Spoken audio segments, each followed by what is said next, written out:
Hi, I'm Jeff. Welcome to the Accessible Classroom. This is a video series where we'll talk web accessibility for K-12 education. Here's a little bit about me. I was a 7th grade social studies teacher for 6 years, and then the last 5 years I've been an instructional coach supporting educators in blended and online instructional design. And over these past 5 years, a learning curve that I've worked my way up on is the legislation and standards that surround web accessibility, and especially how we apply that to digital learning spaces. So I'm far from an expert on the legislation, but I've found that the spirit of web accessibility laws and standards help me to add an empathetic lens to my approach to learning design.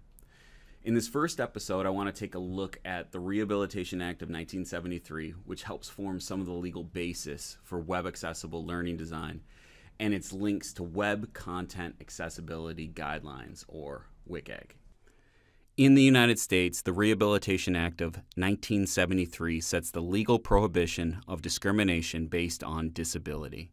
In Section 504, Section 794, which you're looking at, it states that no one with a disability can be excluded from any program or activity that receives federal financial assistance.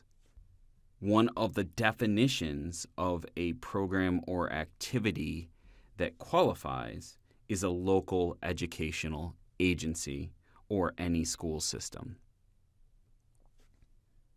The revised Section 508 of this same act establishes standards for electronic and information technology.